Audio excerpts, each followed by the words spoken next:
नमस्कार, VP concepts के YouTube channel पर आप सभी का हार्दिक स्वागत है। आज के इस वीडियो में हम 10 जुलाई 2021 के करंट अफेयर्स को कवर करेंगे। करंट अफेयर्स को कवर करने से पहले हम रोज़ एक मोटिवेशनल लाइन डिस्कस करते हैं और आज का मोटिवेशनल लाइन है, मेहनत अगर लगन से की जाए तो उसके अच्छे परिणाम निकलना तय है। अगर हम किसी भी कार्य को डिसिप्लिन के साथ करते हैं तो उसके अच्छे रिजल्ट हमको ज़रूर मिलते हैं।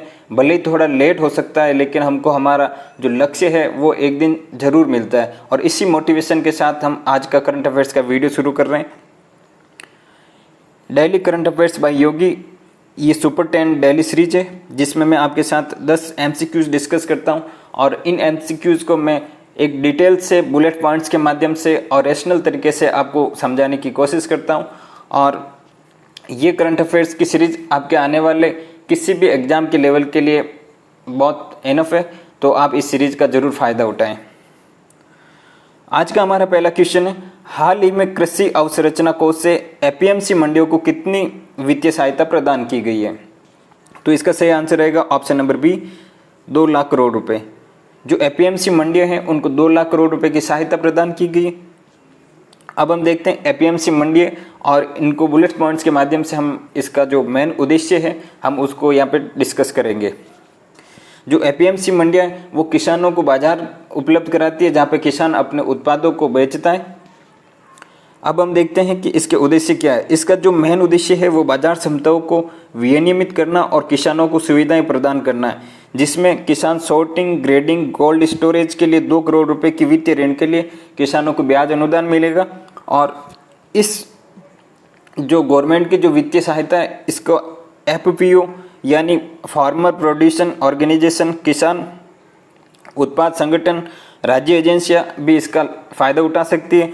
जो निजी क्षेत्र की इकाइयाँ होती हैं उसको अधिकतम 25 परियोजनाएं उसकी निश्चित की गई। इससे अधिक परियोजनाएं निजी क्षेत्र की इकाई इसका फ़ायदा नहीं उठा सकती।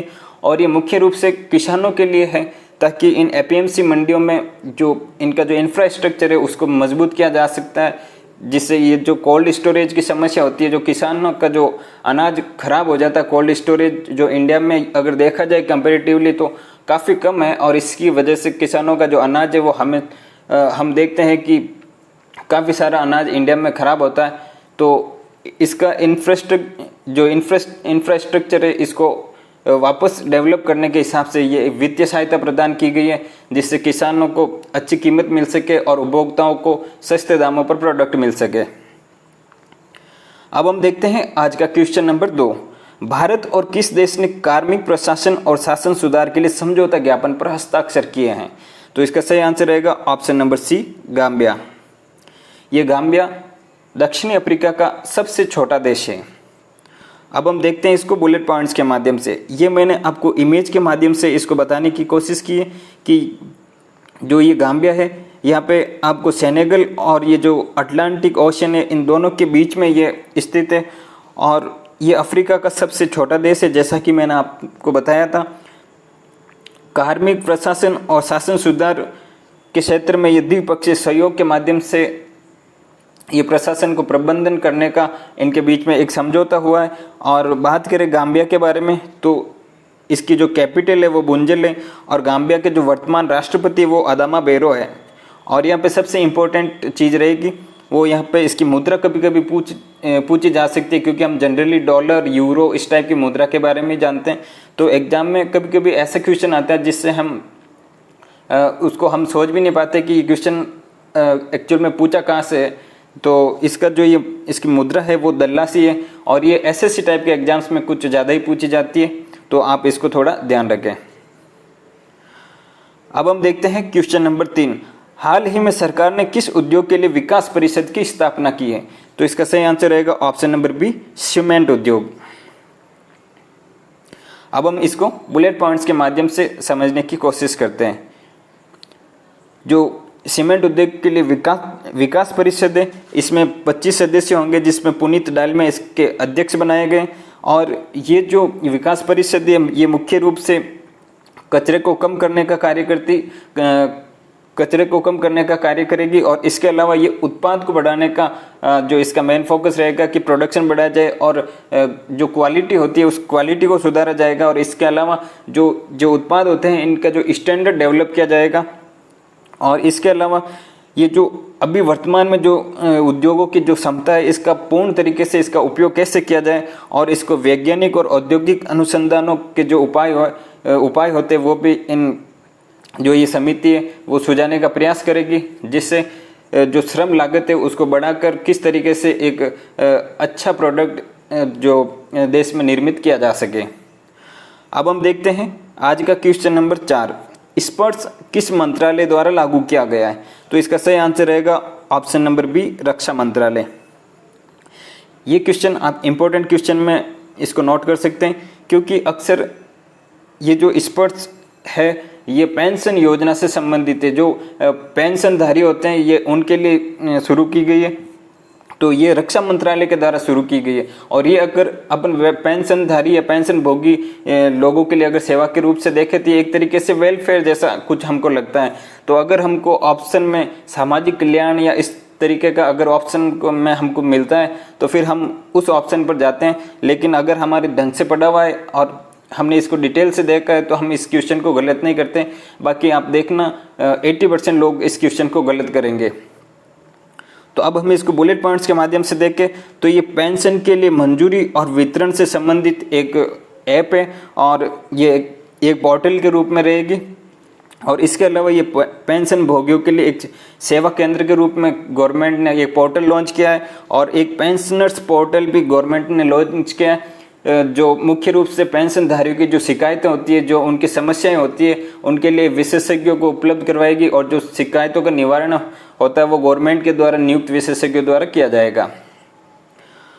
अब हम देखते हैं क्वेश्चन नंबर 5, भारतीय सेना ने कश्मीर में एक शूटिंग रेंज का निम्नलिखित में से किस बॉलीवुड अभिनेत्री के नाम पर रखने की घोषणा की है? तो इसका सही आंसर रहेगा option number C, Vidya Balan.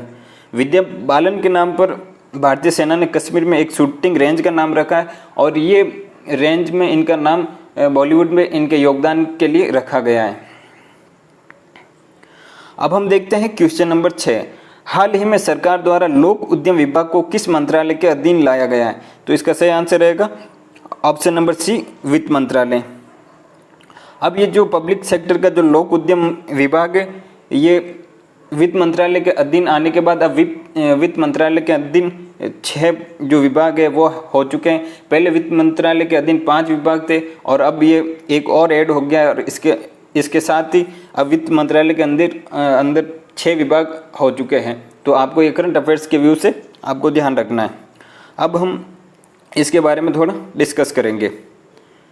तो जो लोक उद्यम है, तो जो ये लोक उद्यम विभाग है और इससे पहले ये भारी उद्योग और सार्वजनिक उद्यम मंत्रालय के अधीन कार्य करता था और ये भविष्य की विनिवेश योजनाओं को आसान बनाने के लिए इसका जो प्रमुख उद्देश्य है। अब देखते हैं क्वेश्चन नंबर 7, भारतीय रिजर्व बैंक ने हाल ही में नियमों का उल्लंघन करने पर कितने बैंकों पर जुर्माना लगाया है? तो इसका सही आंसर रहेगा ऑप्शन नंबर सी, 14 बैंक। भारतीय रिजर्व बैंक ने 14 बैंकों पर जुर्माना लगाया जिसमें SBI भी शामिल है और इनको जो भारतीय रिजर्व बैंक की जो पॉलिसी है उनका जो उल्लंघन करने पर इनके ऊपर जुर्माना लगाया गया। और आपको एक्स्ट्रा जानकारी के तौर पर बताऊं तो जो भारतीय बैंकों का राष्ट्रीयकरण है वो 1949 में किया गया था। जो रिजर्व बैंक है, रिजर्व बैंक के जो वर्तमान गवर्नर है वो शक्तिकांत दास है। अब हम देखते हैं क्वेश्चन नंबर 8, भारतीय रेलवे ने किस स्टेशन पर पहली स्वचालित सुरंग एक्वेरियम की शुरुआत की है? तो इसका सही आंसर रहेगा ऑप्शन नंबर ए, बेंगलुरु। भारतीय रेलवे में जो बेंगलुरु रेलवे स्टेशन है, यहाँ पर रेलवे स्टेशन पर स्वचालित सुरंग एक्वेरियम की शुरुआत की गई है। और ये एक्वेरियम जो अमेजोन नदी है उस अमेजोन नदी की अवधारणा पर आधारित है, जहाँ पे ये 3D सेल पे क्षेत्र के अलावा इसमें जो 20 मीटर कांच की ग्लास की परिधि का एक परिधि बनाई जाएगी कांच की। और इसके अलावा यहाँ पे जो दुर्लभ प्रजाति की मछलियाँ होती है उन मछलियों को भी यहाँ पे लाया जाएगा और विदेशी समुद्री पौधे भी यहाँ पे लगाए जाएंगे जो कि काफ़ी दर्शनीय होंगे। अगर बात करें जो ये बेंगलोर सिटी का रेलवे स्टेशन है, इसका अन्य नाम क्रांतिवीर संगोली रायना भी है। तो ये आपसे पूछा जा सकता है क्योंकि जो इसका अन्य नाम है तो जनरली हम जानते हैं बेंगलोर सिटी रेलवे स्टेशन के नाम से, लेकिन बहुत कम लोगों को पता होता है कि ये क्रांतिवीर संगोली रायन्ना नाम से भी जाना जाता है। और एग्जाम में हमको एग्जामिनर क्वेश्चन घुमा के पूछेगा, सीधा पूछेगा कि क्रांतिवीर संगोली रायन्ना रेलवे स्टेशन किस स्टेट में स्थित है या फिर कहाँ पे स्थित है। अब हम देखते हैं क्वेश्चन नंबर 9। महिला फुटबॉल एशियाई कप 2022 का आयोजन अगले साल निम्न में से किस देश में किया जाएगा। तो इसका सही आंसर रहेगा ऑप्शन नंबर बी, भारत। अगर आप इस क्वेश्चन की पीडीएफ प्राप्त करना चाहते हैं तो इस जो चैनल का वीडियो है और इस वीडियो के डिस्क्रिप्शन में मैं आपको एक टेलीग्राम की लिंक प्रोवाइड करवा रहा हूँ। उस टेलीग्राम को आप ज्वाइन कर सकते हैं, जहाँ पे आपको इस वीडियो के आंसर के साथ डिटेल में आपको पीडीएफ मिल जाएगी। तो आप वहाँ से इस पीडीएफ को डाउनलोड कर सकते हैं और आप अपना डिजिटल नोट्स भी बना सकते हैं, और आप चाहें तो अपने हैंड रिटन के माध्यम से भी ये नोट्स बना सकते हैं। आप समझ सकते हैं कि जो 10 से 12 मिनट 15 मिनट में मैं जो आपसे डिस्कस करता हूँ उसमें आपका बहुत बड़ा एक जीके का पार्ट तैयार हो रहा है। और मेरे को नहीं लगता कि करंट अफेयर्स को इससे ज़्यादा आपको टाइम देने की ज़रूरत है, क्योंकि ये करंट अफेयर्स बनाने में मेरे को खुद को 2 से 3 घंटे लगते हैं। तो आप समझ सकते हैं कि 2 से 3 घंटे का जो मटेरियल होता है वो मैं आपको सिर्फ 15 से 20 मिनट में डिलीवर कर रहा हूँ। तो आपको इसकी वैल्यू समझनी चाहिए और ज़्यादा से ज़्यादा इसका लाभ उठाने की कोशिश करनी चाहिए। अब हम देखते हैं क्वेश्चन नंबर 10, जो कि आज का हमारा लास्ट क्वेश्चन रहेगा। हेनली पासपोर्ट इंडेक्स 2021 की रिपोर्ट के अनुसार किस देश का पासपोर्ट दुनिया में सबसे शक्तिशाली है। तो इसका सही आंसर रहेगा ऑप्शन नंबर ए, जापान।